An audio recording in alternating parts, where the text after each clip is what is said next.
How much do you think the day of reckoning brings for technology? They say 3 steps forward, 2 steps back. Obviously, it's not going to be 2 steps back, but there must be some comeuppance that we will see with interest rates moving up, don't you think?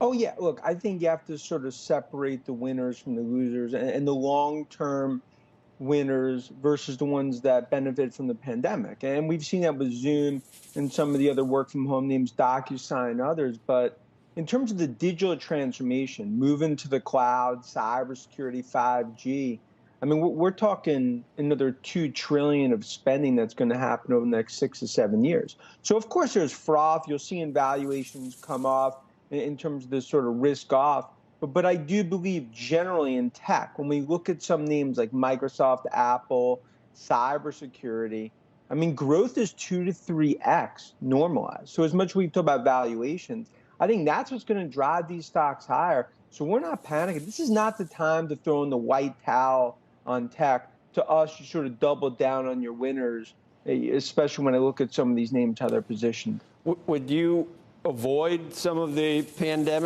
so-called pandemic plays and focus on what you just said, the 5G build out or the cloud, or there's other areas, a metaverse, I don't know. Well, to me, it's names like in software and cybersecurity. That's a core basket that's going to outperform. Names like Zscaler or CyberArk, Tenable, Palo Alto.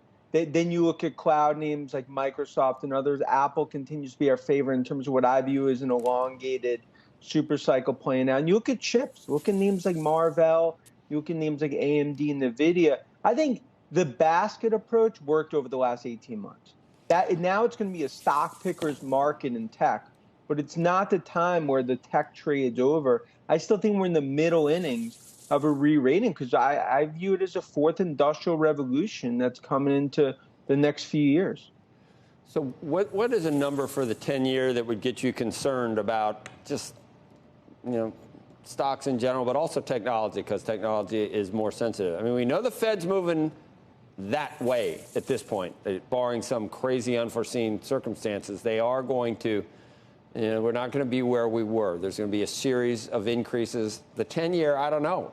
We haven't really seen it, go above 2% in years. What number would concern you where it might really impact multiples? Because the underlying business is going to continue, as you say, but that doesn't necessarily dictate where the stock is.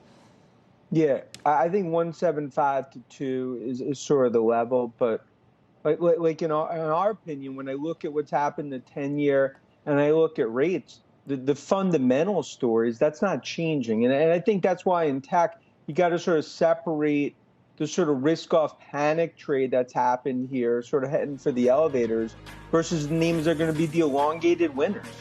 And that's why, to me, it's a golden opportunity to own the winners. We look back 6 to 9 months from now, this was an opportunity, not the start of a downtrend for tech.